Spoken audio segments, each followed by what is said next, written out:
बिस्मिल्लाहिर्रहमानिर्रहीम, अस्सलाम वालेकुम रहमतुल्लाहि व बरकातहू। कैसे हैं डेयर स्टूडेंट्स? उम्मीद करता हूँ आप सब लोग ठीक ठाक होंगे।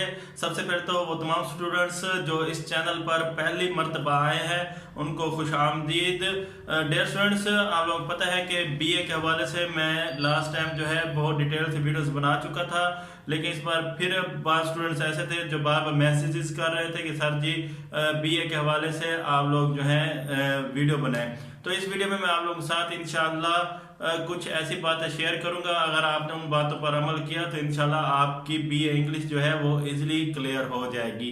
तो मैं आप लोगों को सबसे पहले तो बताऊंगा कि वो कौन सी मिस्टेक्स हैं जिनकी वजह से आप लोगों के बीए इंग्लिश क्लियर नहीं हो पा रही। तो डियर स्टूडेंट्स, आप लोग खुद भी इस चीज़ को जानते होंगे कि आप लोग जो हैं तैयारी तो बीए इंग्लिश ए की ज़्यादा करते हैं, लेकिन आप लोगों के इंग्लिश बी में उससे ज़्यादा मार्क्स आ जाते हैं जिसकी आप तैयारी कम करते हैं।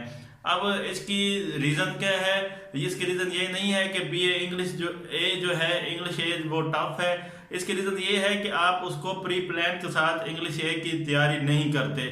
अब आप लोग जो हैं क्या करते हैं, आप लोग फर्स्ट ऑफ ऑल जो है वो इम्पोर्टेंट समरीज करते हैं एंथोलॉजी की और सिलेक्शन की। तो आप लोग जो है इन समरीज करने के बाद रिलैक्स हो जाते हैं, बहुत फोकस करते हैं आप लोग समरीज पर, लेकिन आप समरीज करने के बाद रिलैक्स हो जाते हैं और आप सोचते हैं कि हमने समरीज कर ली है तो यहीं से हमारे जो क्वेश्चन आंसर है वो भी हम लोग कर लेंगे तो हमारी तैयारी जो है वो फुल हो गई। तो सबसे पहले जो मिस्टेक है आप लोग यही करते हैं कि आप समरीज के बाद क्वेश्चन जो है क्वेश्चन आंसर के ऊपर रिसर्च नहीं करते। तो अगर आपने समरीज कर ली है तो आप लोग जो है क्वेश्चन आंसर जो है उनमें से जो मतलब आप 5 ईयर उठाएं वहां से जो क्वेश्चन जो है उस समरी में से बार बार रिपीट हो रहे होते हैं या जो क्वेश्चन बन रहे होते हैं आप लोग वो क्वेश्चन जो है नोट करें और उन क्वेश्चन के आंसर आप जो आपको सोल्व किसी की बुक में या फिर किसी 5 ईयर के सोल्व 5 ईयर में वो उनके आंसर जब मेंशन होंगे उसको आप अपनी समरी के साथ जो है वो मैच करें। तो हमने अगर समरी से ये पैरा उठा के अगर हम लोग आंसर में लिखेंगे तो इसको हम किस तरह लिख सकते हैं, क्योंकि बच्चे जो है वो क्वेश्चन का फॉर्मेट नहीं समझते, वो ये नहीं समझते कि क्वेश्चन जो है वो किस फॉर्मेट में पूछे जा रहे हैं, कौन से टेंस यूज हो रहे हैं, कौन से वर्ब। बच्चे क्या करते हैं डायरेक्ट वही आंसर देखते हैं, अच्छा ये वो वाला पैरा है इसमें फिट हो सकता है, तो बच्चे क्या करते हैं उसी का मतलब आंसर जो है वो खुलासे जो उन्होंने समरी की हुई होती है वहीं से उठाकर उसको फिट कर देते हैं। हालांकि ये तरीका नहीं होता, इसके आप प्रॉपर जो है तैयारी करें क्वेश्चन आंसर की, जिसकी वजह से आप जो लोग जो हैं क्वेश्चन आंसर जो हैं उनमें आप पूरे नहीं तो अच्छे नंबर ले सकते हैं। तो जब आप इस तरह करते हैं क्वेश्चन जो है वो किसी और उसमें पूछा जा रहा होता है, ज़माने में पूछा जा रहा होता है, तो आप लोग उसका आंसर जो है वो किसी और ज़माने में दे रहे होते हैं। क्वेश्चन में जो है वो किसी सब्जेक्ट जो है उसको गैर हाजिर करके पूछा जा रहा होता है और आप उसको हाजिर करके आंसर दे रहे होते हैं। मतलब ये कॉमन सी मिस्टेक्स होती हैं जिसको आप लोग जो है वो इग्नोर करते हैं, जिसकी वजह से आप लोगों का क्वेश्चन आंसर जो है वो समरी तो आपको याद हो गई तो क्वेश्चन आंसर भी आप लोग वही से याद होगा, इसमें कोई वो नहीं है। लेकिन आप लोग जो है जब आंसर लिखते हैं तो आप लोग जो है ये जो छोटे छोटे इंग्लिश के जो मतलब ग्रामर है इसकी मिस्टेक्स करते हैं, जिसकी वजह से आपका आंसर जो है वो परफेक्ट नहीं होता। तरीका मैंने आपको बता दिया है कि जो समरी आप तैयार करते हैं उसका 5 ईयर उठाएं, जो क्वेश्चन रिपीट होते हैं वहां से भी सोल्व देखें कि किस तरह आंसर दिया हुआ है और अपना समरी जो आपने याद की होती है उसका जो आंसर होता है वो भी देखें कि हम इसको किस तरह लिखेंगे अगर ये वाला क्वेश्चन जो है समरी का पेपर में आ गया तो। पहली मिस्टेक आप लोग ये करते हैं।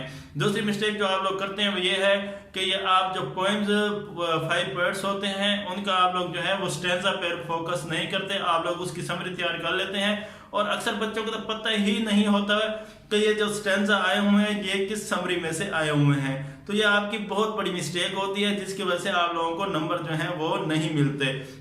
आप लोग जो है जब 5 वर्ड्स करते हैं उसके आप फिर स्टैंजा जो है वो छोड़ आए तो ये भी बुरी बात है। आप लोग 5 वर्ड्स तैयार करते हैं, करना क्या होता है आपने सिर्फ ये निशानी रखनी होती है कि ये जो स्टैंजा है ये किस पोएम में से आया हुआ है, किस 5 वर्ड्स के किस पोएम में से आया हुआ है। तो अगर आपको ये चीज़ पता चल जाए तो बाकी का काम जो है वो आसान हो जाता है। तो आप लोग जो है इस चीज़ पर भी फोकस करें तो बाकी काम आसान इसलिए हो जाता है, जस्ट आपने रेफरेंस देना होता है कि ये पोएम जो लाइन्स आई हुई हैं, ये जो शेर आया हुआ है ये किस पोएम में से आया हुआ है। These line have be taken from फलां पोएट और फलां पोएम, तो यही कुछ लिखना होता है। रेफरेंस में कॉन्टेक्स्ट में आप 4, 5 या 6 लाइनों का आप जो है उसका थीम लिखते हैं, पूरी जो आपने समरी तैयार की हुई होती है। फिर जब आप उसकी एक्सप्लेनेशन करने बैठेंगे तो आप स्टार्ट करेंगे in these lines the poet tells us that, यहाँ से स्टार्ट होंगे और जो उन लाइन्स से रिलेटेड आपने समरी में जो पैराग्राफ तैयार किया वो होगा, वही पैराग्राफ जो है आप उसको एक्सप्लेनेशन में फिट कर दें। तो ये आपके मतलब मुफ्त के 10 नंबर जो है ये आपको मिल जाएंगे। तो थोड़ा सा फोकस करने की बात है, बच्चे जो है इस चीज़ पर फोकस नहीं करते। अब जो थर्ड मेन रीज़न है वो ये है कि आप लोग जो है पूरा 100 नंबर का इंग्लिश ए का पेपर जो है वो सॉल्व करके नहीं आते। तो ये भी बहुत बढ़िया आप लोगों की मतलब ये भी नाअहली है कि आप लोग जो है 100% का पेपर जो है 100% अटैम्प्ट करके नहीं आते। अक्सर बच्चे कहते हैं सर हम 80 मार्क्स का पेपर जो है वो अटैम्प्ट करके आए, इतने नंबर तो इंग्लिश ए में आ ही जाएंगे पासिंग मार्क। तो ऐसा बिल्कुल नहीं होता। जब तक आप 100 मार्क्स का पेपर जो है वो अटैम्प्ट नहीं करेंगे, फिर मैं कह रहा हूं जब तक आप 100 मार्क्स का पेपर अटैम्प्ट नहीं करेंगे तब तक आपके पास होने की जो उम्मीद है वो जो है पूरी नहीं होगी। आप लोग जब तक 100% का पेपर नहीं करते आप जो है पास नहीं हो पाएंगे, अगर आपकी तैयारी जो है वो मुझ जैसे निकम्मे स्टूडेंट की तरह पूरी सूरी हुई तो आप लोगों ने करना क्या है, आप लोगों ने सबसे पहले तो टेस्ट देने हैं। किसी को भी टेस्ट दे रहे हैं खुद सेल्फ टेस्ट कर लें आप। इंशाल्लाह मैं आप लोगों के साथ टेस्ट भी शेयर करूंगा, जितने मेरे पास 8 टेस्ट मैंने पहले भी शेयर किए थे, इंशाल्लाह फिर भी आप लोगों के साथ 8 टेस्ट शेयर करूंगा। वो गैस भी होगा मेरी तरफ से और आप लोग जो है उन टेस्ट को अटैम्प्ट करने के बाद टाइम मैनेज कर सकेंगे कि हम स्टैंजा को हमें कितना टाइम देना है और स्टैंजा जो पॉइंट की समरी है उसको कितना टाइम देना है, सिलेक्शन की समरी को कितना टाइम देना है, एंथोलॉजी की समरी को हमने कितना टाइम देना है, उनके क्वेश्चन आंसर को कितना टाइम देना है। जब आप खुद उनकी प्रैक्टिस करेंगे, खुद सेल्फ टेस्ट देंगे या किसी को टेस्ट देंगे तो उससे क्या होगा, आपका टाइम मैनेज होगा और इसका फायदा आपको पेपर में होगा कि आपका टाइम जो है वो ख़त्म नहीं होगा, बल्कि आप जब तक 100% मार्क्स लेने हैं या 100% पेपर अटैम्प्ट करना है तो आप जब टाइम के साथ मैनेज करके आप वहाँ पे एग्जाम सेंटर में गए बैठे होंगे तो वहाँ पर भी आप लोगों को वो चीज़ फ़ायदा देगी और आप पूरे 100 मार्क्स के पेपर जो है आसानी से हल कर लेंगे। ये आपका जो शिकवा होगा या गिला होगा कि हमारा टाइम ख़त्म हो गया था, ये ख़त्म हो जाएगा। तो ये चीज़ जो है ये भी बहुत इंपॉर्टेंट है। ये आप लोगों के साथ बातें शेयर करने का मकसद सिर्फ ये है कि आप लोग जो है इंग्लिश जिनकी अच्छी होती है वो कंसेप्चुअल लिख जाते हैं, चेकर को पता चल जाता है कि इसकी इंग्लिश अच्छी है, इसने कंसेप्चुअल लिखा है तो और इसने खुद से भी लिखा है, फिर भी उसके कंसेप्ट देखते हैं और उसको पास कर देते हैं। जिनकी इंग्लिश अच्छी नहीं है कम से कम उनको 100 मार्क्स का पूरा पेपर करना चाहिए और इसके अलावा कोई और चारा जो है वो नहीं बचता।